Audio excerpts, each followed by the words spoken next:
이 자원원가가 팔려야 되는데, 자원원가라는 건 뭐냐면 내가 어떤 부서를 위해서 일을 했을 때 제대로 일을 했느냐, 제대로 일을 하지 않았느냐, 이것이 거래할 때는 굉장한 상호 관심사가 됩니다. 그래서 이 자원원가는 내가 사내 판매할 때나 구매하는 부서는 상호 어그리가 돼야 돼요. 상호 동의돼야 됩니다. 정상적인 경로를 통해서 정상적인 사유가 있어야 된다고 하는 것이죠. 그래서 자원원가는 반드시 5개의 원칙을 갖고 파악합니다. 세심하고 바르게 관리해야 된다고 하는 것이죠.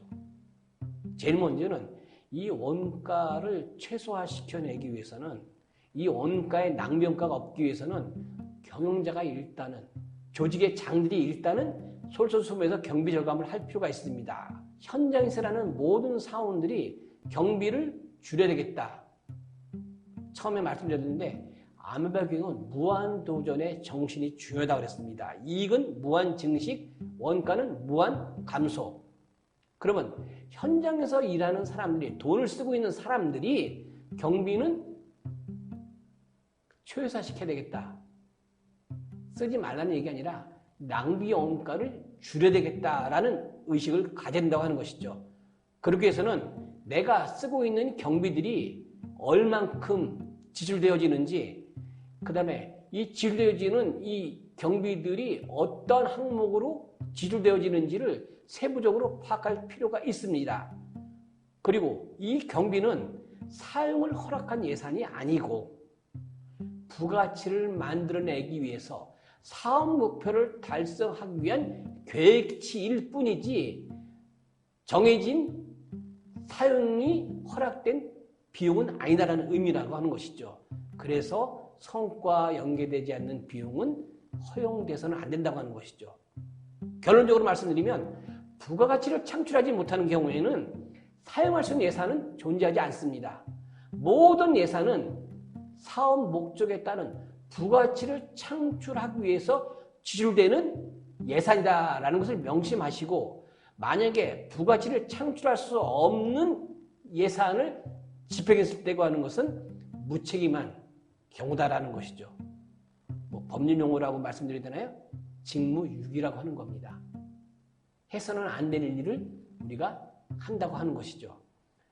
두 번째는 모든 비용은 지출되어지는 시점에서 경비를 계상해야 됩니다. 한 달 동안에 사용한 모든 비용은 다 경비로 사용합니다. 이거는 누구나 다 알아요. 이번 달 사용한 비용이 얼마다. 그러면 그 달 사용한 모든 비용들은 다 경비인 줄 아는데, 이 두 번째, 어떤 제품을 생산하기 위해서, 어떤 상품을 팔기 위해서, 어떤 서비스를 제공하기 위해서 우리가 비용을 썼을 때 재고라는 것이 만약에 존재한다고 하면은 그 재고의 비용만큼은 보통은 비용으로 계산하지 않습니다. 재고는 넘어갑니다. 실제로 돈을 썼는데 이 재고에 해당되는 비용만큼은 다음 달로 넘어가게 돼 있다고 하는 것이죠. 그런데 아메병에서는 이러한 것들은 허용되지 않습니다. 무조건 이것이 일상적으로 지출되어진 비용이든 재고를 만드는 비용이든지 간에 무조건 지출되어졌으면 지출되어지는 그 시점에서 그달의 경비로 인정을 받아야 된다고 하는 것이죠. 그 다음에 셋째, 아메바의 직접적인 체산활동과 관계되지 않는 비체산 조직의 경비들은 주로 이제 간접 부문이 많죠. 비체산 전사, 비체산, 분비체산들이 여기 해당됩니다. 이런 아메바들은 직접 관리할 수 없는 경비이지만 체산 아메바와 상호 합의, 납득할 수 있는 합의 기준을 만들어서 서로 배부하는 절차를 밟습니다. 자, 그러면 구매를 위해서 지출된 경비는 모두 그달의 경비를 처리해야 됩니다. 그달의 경비를 처리하지 않으면 실제의 원가 및 손익의 왜곡을 일으킵니다. 지출이 되어졌는데 지출되어지는 그 월의 비용으로 계산하지 않으면 바로 그 비용만큼 손익의 왜곡을 일으킨다고 하는 것이죠. 그래서 모든 경비 지출은 손익에 바로 반영이 되어져서 왜곡이 없어야 되겠다고 하는 것입니다. 자, 그리고 세 번째 원칙은 모든 사용되어진, 지출되어진 경비는 그 경비로 인해서 이익을 얻는 수익자 부담의 원칙을 적용합니다. 경비를 지출함으로써 무엇인가 이익을 얻는 부분이 그 경비를 부담하는 것이 원칙이라고 하는 겁니다. 예를 들어서 구매 부분에서 1억이라는 자재를 구매했을 때 그 구매하는 시점에 지출된 비용을 발생시킨 부서는 구매지만 실제로 1억이라는 그 구매한 결과치를 상회하는 부서가 따로 있다 그러면 그 따로 있는 부서에서 그 비용은 수용을 하는 것이 수익자 부담의 원칙이라고 하는 겁니다.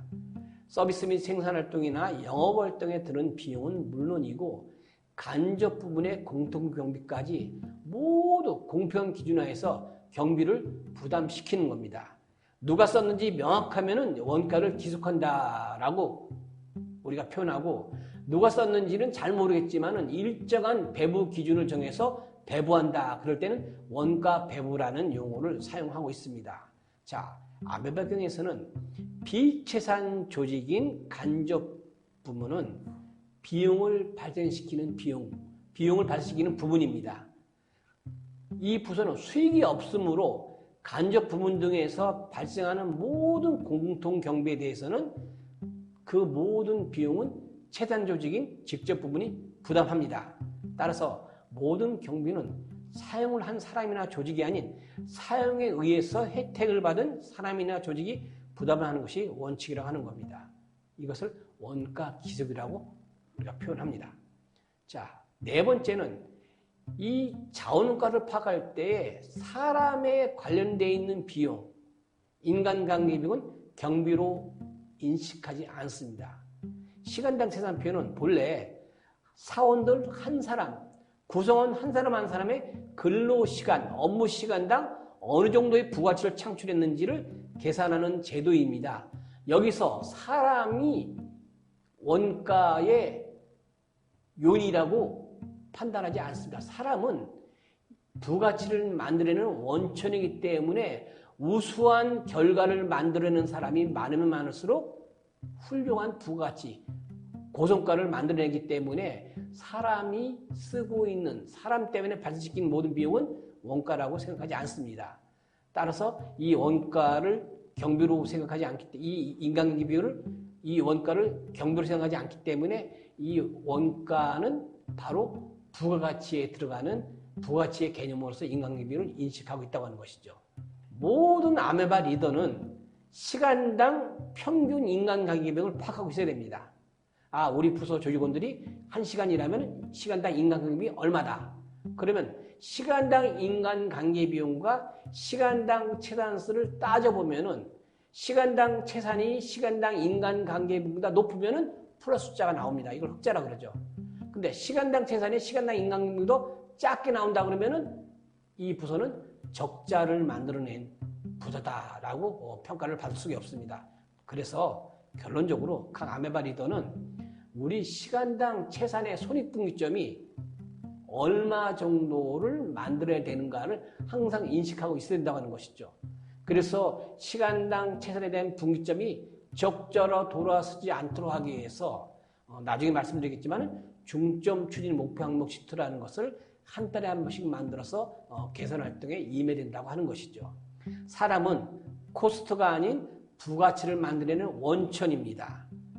우수한 인재가 많으면 많을수록 그 회사는 우수한 인적 자산, 인적 자원이 많다라고 하는 것이죠. 연봉제를 하는 회사에서 어떤 사람에게 왜 그 많은 고액의 연봉을 지급합니까? 그 고액의 연봉을 지급한다고 하는 것은 그 사람이 그만큼 고성과를 만들어낸다는 전제 조건이 깔려 있기 때문에 그 사람에게 고액의 연봉을 지급한다고 하는 것이죠. 따라서 고액 연봉을 지급하는 것은 고액의 원가가 발생되는 것이 아니라 고액의 부가치를 만들어낸다는 그런 전제 조건이 깔려 있다고 볼 수가 있고, 사람을 비용으로 취급하지 않는다는 것은 아메바 경영의 하나의 또 별명이기도 한 인간 존중의 경영이 깔려 있다고 하는 것이죠. 사람은 코스트가 아니고 사람은 자산이라고 하는 것이죠. 사람을 코스트라고 생각하니까 조금만 회사가 어려지면 구조조정해서 사람을 줄이고 하는 이러한 부정적인 그런 여러 가지 조치들이 현실적으로 발생된다고 하는 것이죠. 아메바경의 자원원가의 5가지 원칙 중에서 다른 것도 다 중요하지만 제가 볼 때 더욱 중요한 건 5번째 원칙입니다. 경비를 세분화해서 파악하고 처리해야 된다는 원칙이죠. 경비를 최소한으로 하기 위해서는 어떤 경비가 어떻게 사용되어졌는지 알아야 됩니다. 그러기 위해서는 경비 항목을 세분화할 필요가 있죠. 예로 여비교통비라고 우리가 일반적으로 쓰고 있습니다. 그런데 여비교통비 전체를 묶어서 여비교통비 얼마인지 쓰고 있지, 내가 예를 들어서 이 여비교통비가 어떤 여비의 성격, 어떤 교통수단을 통해서 어떻게 사용되어졌는지를 파악하기 어렵습니다. 그런데 여비교통비를 쭉 세분화시켜서 항공운임이다, 지하철 요금이다, 택시 요금이다, 숙박비 등이다 라고 세부적으로 분류한다 그러면은 어떤 비용이 얼만큼 사용되어졌는지를 한눈에 우리가 볼 수가 있습니다. 그러면은 어떤 비용이 과다하게 사용되어졌는지, 적정하게 사용되었는지를 우리가 파악할 수 있기 때문에 원가를 관리할 수 있는 길이 굉장히 쉬워질 수 있다고 하는 것이죠. 이렇게 경비를 상세하게 나누지 않으면은 경비를 최소화한다라는 그 생각은 달성할 수가 없다고 하는 것이죠. 그래서 최상표상의 경비 항목을 필요에 따라서 더욱 세분화해서 각각의 경비 요소별로 정확한 실태에 맞도록 절감 방법을 우리가 강구할 수가 있다고 하는 것이죠. 흔히들 총론 찬성, 강론 반대라는 얘기를 우리가 많이 하죠. 왜? 총론에서는 찬성하는데 세부적으로 들어가면은 좀 문제가 있다. 이런 것을 우리가 일컬어 총론 찬성, 강론 반대라고 얘기합니다. 여비교통비도 세분화시키지 않으면 여비교통비를 줄여야 되겠다라고 하는데 세부적으로 들어가면은 이런 거는 줄일 수 없고 줄일 수 있고, 이런 판단을 가능하도록 하기 위해서 우리 이 자원원가에서는 세분화시키는 게 중요하다고 하는 겁니다. 경비를 세분화되어서 상식적으로 판단할 수 있는 자동적인 장치가 가능해진다고 하는 것이죠. 세분화시키지 않으면 묻어가는 경비는 우리가 처리할 수가 없습니다. 그래서 세분화시켜 줌으로 인해서 묻어가는 묻지마 경비를 우리가 제거할 수 있다고 하는 것이죠. 그러면 이 자원원가의 5가지 원칙을 우리가 적용시켜서 원가를 할 때에 이것만큼 다시 한번 우리가 주의해서 마음속에 담아두면 좋겠습니다. 자, 원가는 필수원가, 낭비원가의 결합이다. 모든 원가에는 어느 정도의 낭비원가가 관에 들어가 있습니다. 이 낭비원가를 무한 절감하는 것이 아메바경에서는 굉장히 중요한 원가 관리의 사상 중에 하나입니다. 두 번째, 이 낭비원가를 줄이자고 하는데 이 낭비원가는 고정관념이나 관행으로 우리가 이 원가를 보면 보이지가 않습니다. 반드시 이 원가는 이 성과에 100% 관련되어 있다, 성과 연계되어 있다 라는 생각을 가지고 보여야 이것이 낭비인지 아닌지를 볼 수 있다고 하는 것이죠. 그리고 자원원가의 5가지 원칙에서 나와 있고 제가 가장 중요한 원칙이 아닌가라고 말씀드린 것처럼 원가는 세부적으로 파악하지 않으면 원가는 보이지 않는다고 하는 것이죠. 그리고 이 낭비원가는 보통 또 COPQ라는 용어로 사용하기도 합니다. COPQ가 뭐냐? Cost of Poor Quality라고 해갖고 그 업무에 대한 그 비용을 지출한 그 사안에 대해서 원하는 품질을 달성할 수 없을 때에 발생되는 원가를 우리는 COPQ, 낭비원가라고 얘기하는 겁니다. 이것이 흔히 매출액의 25% 정도라고 얘기를 한다고 하는 것이죠. 인건비도 지난번에 말씀드린 바 있습니다. 8.4원칙이다. 사용하는 시간에 4시간은 성과가 있고 4시간은 성과가 없다고 하는 겁니다. 그럼 벌써 인건비의 50%는 낭비원가라고 하는 것이죠. 그래서 낭비원가는 COPQ라고 얘기하는데 매출액의 25%를 차지할 정도로 굉장히 위험한 요소인데 사람들은 이것을 관행으로 보니까 그냥 일반적으로 당연히 지출되어지는 원가라고 보는데 이 낭비 원가를 우리가 찾아내서 제거하지는 안 된다고 하는 것이죠. 제조업의 경우는 불량품이 들어가는 원가는 낭비 원가라고 하는 것이죠. 서비스업의 경우는 제대로 한 번에 서비스하지 못하면 제대로 한 번에 고객이 원하는 것을 수행하지 못하면 이것도 바로 낭비 원가라고 하는 겁니다. 그런데 우리는 이거 낭비로 생각하지 않는 거죠. 한 번에 해서 안 되면 또 하면 되지. 불량품 만들면 다시 만들면 되지. 이런 안일한 관행이라는 생각이 있고 고정관념에 있는 이런 생각은 반드시 타파되지 않으면 안 된다고 하는 것이죠. 그러면 이 자원원가를 세분화시키라고 할 때에 복류생비 하면 우리는 그냥 복류생비라고만 인식하고 있지, 뭐 예를 들어서 뭐 숙직수당, 급식대, 뭐 현장에 간직라면, 간식대금, 할일 과일음료 이렇게 복류생비라고 하는 것도 세분화시키면 몇십 가지 된다고 하는 것이죠. 그럼 각가지의 이 세분화되어 있는 원가 항목을 보면 이거는 제대로 사용되어졌다, 이것은 아니다라고 하는 것을 판단할 수 있기 때문에 적어도 지금까지는 한 30여 가지의 원가 항목이 있다고 가정하면은 앞으로는 적어도 100여 개 전후의 원가 세부 항목별로 관리를 해야 묻어가는 원가가 사라지게 된다라고 하는 것이죠. 그러면 이렇게 새로 된 원가들이 모여서 거래될 때의 원가를 이제 설명드리면은 원가는 직접 원가와 활동 원가라고 일단 한번 구분해 본다고 전제합니다. 그럼 직접 원가는 비인간 관계 비용이고 활동 원가는 인간 관계 비용을 얘기합니다. 그래서 비인간 관계 비용은 물적 자원 원가라고 얘기하고 그러니까 사람과 관련되어 있지 않은 물적 자원 원가, 인간 관계 비용은 사람에게 관련되어 있어서 인건비하고 속임비라고 우리가 구분합니다. 그러면 거래대상 원가는 내가 어떤 일을 할 때는 직접비, 물적 자원 원가, 직접비를 구성하는 인건비 속임 비용인데 직접 원가의 성격은 물적 자원 원가, 사람에 관련되어 있는 활동 원가는 인건비 속임 비용에서 인간 관계에서 표현해 갖고 요 두 원가가 직접적으로 거래를 해야 되는 비용이다. 그래서 이제 직접비는 직접 원가, 활동 원가, 활동 원가는 인간 관계 비용, 직접 원가는 비인간 관계 비용 이렇게 구분할 수가 있습니다. 이 원가들이 채산아메바가 발생시키는 총 원가인데 영업은 여기다가 적정이익을 붙여서 사회 판매가가 되는 것이고 사내매매 아메바는 이 원가에 적정이익을 붙여서 수익 아메바한테 사내 판매한다고 하는 것이죠. 그러면 이 원가에 바로 적정이익을 붙이는 겁니다. 그런데 바로 적정이익을 붙이지 않고 내가 이 발생시키는 직접원가, 활동원가 외에 내가 이 일을 하기 위해서 다른 부서로부터 서비스를 받았으면 그 부서로부터 받는 초기 사내 구매액이라는 게 있습니다. 그래서 총 원가는 자체 자원 원가는 자기의 직접 원가, 활동 원가지만 여기에 다른 부서가 내 일을 위해서 도움을 주었다 그러면은 그 도움을 준 부서에게 구매하는 사내 구매액을 플러스 시키면은 이 전체 원가는 바로 채산아메바의 사내 초기 원가라고 하는 겁니다. 초기 총 원가라고 하는 거죠. 그러면 초기 총 원가는 자체 자원 원가 플러스 초기 구매 원가를 합치면 초기 총 원가 되는 겁니다.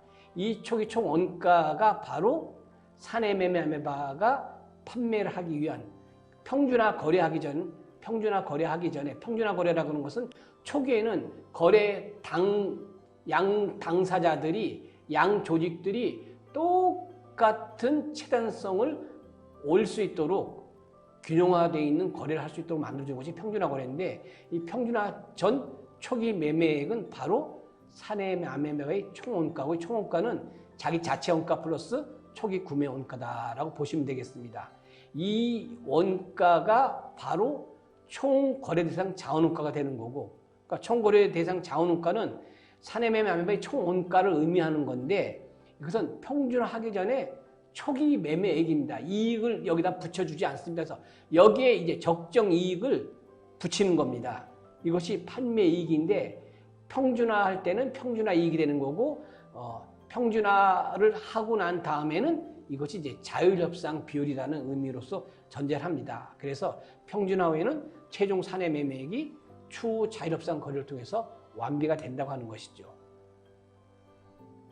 그러면 다시 한번 정리하면 총 거래할 때의 사내 매매할 때의 원가는 자기네 부서의 직접 원가, 활동 원가에 자기 부서가 일을 하기 위해서 다른 부서에 도움을 받았다 그러면은 그 도움을 받은 원가, 사내 구매액 이것이 합쳐져서 채산암협의 총 거래 대상 자원원가입니다.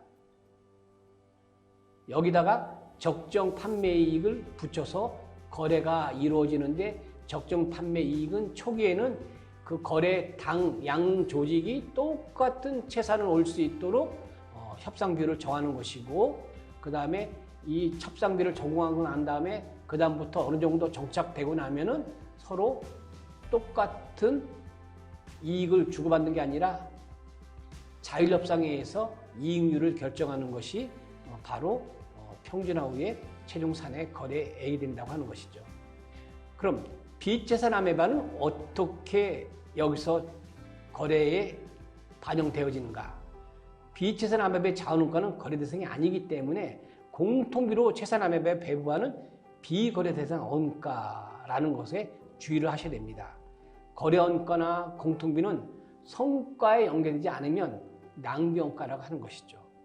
그래서 회사에서 가장 많은 사람이 가장 많은 비용을 쓰는 비채산 부서나 사내매매 부서들이 원가를 제대로 사용할 수 있다라고 우리가 전제가 깔리면 그 조직의 부가치는 굉장히 커진다라고 해도 전혀 틀린 말은 아니다.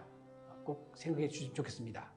자, 사내 매매를 할 때의 수익, 부가가치의 구조를 한번 설명드리도록 하겠습니다. 자, 사외 매출은 바로 외부 고객들과의 거래에서 일어나는 매출입니다.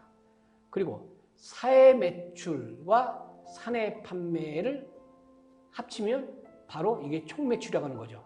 그러니까 총 매출 하면은 사외 매출, 고객이 우리한테 대가를 지불하는 사외 매출, 그 다음에 우리 내부 조직끼리 서로 업무를 공헌했을 때 공헌도에 따라서 주고받는 사내 매출이 사내 판매, 요 두 가지 합쳐서 우리 회사의 총 매출이라고 하는 것이죠. 그럼 사내 판매의 판매원가는 조금 전에 말씀드렸듯이 인간관계 비용과 직접비, 이것이 그 부서의 자체 자원원가라고 하는 겁니다. 여기에 다른 부서의 도움을 받았으면 다른 아메바로부터 타아메바로부터 사내 구매액이 합쳐져서 사내 판매의 총원가가 되는 것이고 여기에 적정을 붙이는데 초기에는 사내 판매 부서나 사내 구매 부서 두 조직이 공평한 채산이 올라갈 수 있도록 거래를 해준다. 평준화 거래를 한다라고 말씀드렸고 일정한 시간이 지난 다음에 익숙해지면은 바로 이제는 똑같은 평준화 거래가 아니라 자율협상에 의해서 그 서비스를 주고받는 두 조직 사이의 서비스의 질에 따라서 이익이 더 붙을 수도 있고 이익이 감소될 수도 있다고 하는 것이죠. 그래서 사내 판매에 의해서 내가 공헌 매출을 크게 인정받으려면은 내가 관계하고 있는, 내가 판매하고 있는 부서, 나에게 서비스를 사고 있는 사내 구매 부서의 요청과 그 부서가 원하는 수준의 서비스를 제공한다 그러면은 그 부서는 나를 찾을 수밖에 없고 나로 인해서 도움을 받고 있기 때문에 서로 상생을 할 수 있는 이익이 늘어나고 있고 이익은 서로 쉐어할 수 있다고 하는 것, 그것이 자율협상을 하는 본래의 목적이라고 하는 겁니다. 그러면 이 총매출에서 사내 구매를 빼면 순전하게 아까 처음에 말씀드렸던 순매출이라고 하는 것, 공헌매출이라고 하는 것은 내가 구매한 금액을 뺀다 그랬죠. 그래서 총매출에서 내가 다른 부서로부터 구매한 금액을 빼면 순매출이 되어지고 순매출에서는 비용을, 이 순매출을 일으키기 위해서 내가 사용한 비용을 빼는 겁니다. 비용에는 속임비용과 직접비, 공통비가 있죠. 여기 직접비는 바로 물적 자원원가를 의미한다라고 이렇게 보시면 되겠습니다. 지금 그래서 이 속임비용과 직접비와 내가 기체선 아메바로 받은 공통비는 내가 사용하는 총 비용이니까 이 비용을 빼면 바로 우리가 일반적으로 아메바 경영에서 강조하는 차감 매출, 부가가치가 나온다는 거죠. 그런데 이 비용에서 속임비용만 포함되어 있기 때문에 이 속임비용 외에 인건비는 이 비용으로 계산하지 않는다고 말씀드린 바 있습니다. 그래서 인건비는 바로 이 차감 매출 부가가치에 포함되기 때문에 이 부가가치는 바로 영업이익 플러스 인건비. 그런데 여러분에게는 제가 지금 인건비라고만 말씀드렸는데 보다 선진적이고 공격적이고 적극적인 개념으로 따지면은 속임 비용까지 빼는 겁니다. 인간경비를 다 빼는 거죠. 그래서 인간관계비용까지 인간경비를 다 뺀다 그러면 인건비 속임 비용을 뺀다 그러면은 이 부가가치에는 인건비만 포함되는 게 아니라 속임비도 포함되어 있다라고 보시면 되겠습니다. 자, 그래서 이 사회매출, 사내판매, 총매출, 사내구매, 순매출, 비용계, 차감매출에 의해서 이 오른쪽에 나와 있는 이 시간당 차단서 양식이 만들어지는데 여기는 아직 다음 시간에 말씀드릴 시간당 차단서의 양식 중에서 일부가 좀 빠져 있는 겁니다. 그래서 부가가치까지만 보신다 그러면 이런 양식으로 이제 구성되어져 있다라고 여러분이 이해하시면 되겠습니다. 그러면 이제 마지막으로 이런 공식에 의해서 실제로 숫자를 집어넣으면은 자, 오른쪽에 이 사회 매출은 없다고 칩니다. 사내 판매가 7천 있어요. 그럼 사내 판매 7천이니까 사회 매출, 사내 판매를 합치면 총 매출 7천이 나와지는 거고 여기에 이제 인건비, 속임비용, 직접비, 인건비, 속임비용은 인간관계비용이고 이것이 활동원가고 이 직접비는 직접원가입니다. 그래서 활동원가인 인간관계비용 1,500, 직접원가인 직접비 3,000, 그래, 다른 아메바로부터 구매한 돈을 받았던 비용 2,000에 이 500을 더하면은 바로 사내 판매를 해야 될 7,000이 바로 만들어진다고 하는 것이죠. 그래서 이 7,000이 이제 사내 판매되고 총 매출이 7,000이니까 이 총 매출에서 내가 다른 아메바로부터 돈을 받았던 2,000은 내가 노력한 게 아니니까 도로 빼주면 순전하게 내가 노력에 의해서 독자적으로 공헌한 매출은 2,000을 뺀 5,000이 나의 순매출이라고 하는 것이죠. 그럼 이 순매출에서 비용을 빼면 비용에는 여기서는 편의상 속임비용 500, 직접비 3,000, 공통비 400을 전부 더하면 비용계가 3,900입니다. 그래서 이 3,900을 순매출에서 빼면은 1,100이 바로 우리가 최종적으로 만들어낸 부가치라고 판단하는 겁니다. 그러면 만에 하나 이 속임비용까지도 빼면 아메바 경영을 보다 깊이 있게 보다 합리적으로 한다 그러면은 인건비만 빼서는 안 되고 속임비용까지 같이 뺀다 그러면은 차감 매출 부가가치는 1,100이 아니라 1,600이 되겠죠. 왜냐면 500이 여기 들어가기 때문에. 그런데 일단은 그냥 일반적으로 우리가 책에 나와 있는 내용들을 본다 그러면은 순매출에서 비용 인건비만 뺀 비용 3,900을 보면 1,100이 남습니다. 그러면 우리가 한번 봅시다. 인건비가 1,000입니다. 지금. 그러면 인건비 1,000은 어디에 들어가 있냐면은 이 부가가치 1,100이 들어가 있다고 하는 것이죠. 그러면 이 부가가치 1,100에서 인건비를 빼면은 실제로 우리가 부가가치는 영업이익 플러스 인건비입니다. 여기서는 지금. 그럼 이 부가가치에서 영업이익은 얼마냐라고 물어본다 그러면은 이 1,100에서 인건비 1,000을 빼면 100이라고 하는 것이죠. 그럼 영업이익은 100이 만들어졌다고 하는 것이죠. 그럼 아메바에서 제일 강조하는 인건비 이상의 부가가치를 만들어내야 된다. 저는 개인적으로 인간관계비용 이상을 만들어내야 된다고 저는 주장합니다. 왜냐하면 기업이 지금은 여러 가지로 사람들한테 관계되어져서 사용하는 비용들이 너무 많습니다. 이것이 중소기업은 50% 정도, 큰 대기업들은, 초대 기업들은 무려 인건비의 2배 정도의 소금 비용이 발생되어집니다. 그렇기 때문에 인건비의 3배 정도를 만들어내야 그 기업이 아까 말씀드린 고임금, 저임금비 회사가 가능하다고 하는 것이죠. 그런데 여기처럼 내 인건비만도 못한 영업이익을 만들어내면은 이 조직은 부가치에 대한 창출 성과가 굉장히 낮다고 볼 수가 있다고 하는 것이죠. 그럼 오늘은 여기까지 시간당 자산을 만들기 전에 부가치라는 게 어떤 의미가 있고 부가치는 어떻게 만들어낸다라는 것을 말씀드렸습니다. 그럼 이제 다음 시간에는 이 시간당 채산 이전의 사내매매 시스템과 부가치 만들어내는 이 흐름을 이해한다는 전제하에서 시간당 채산서를 이제 본격적으로 만드는 것에 대해서 말씀드리도록 하겠습니다. 오늘은 이것으로 마치겠습니다. 감사합니다.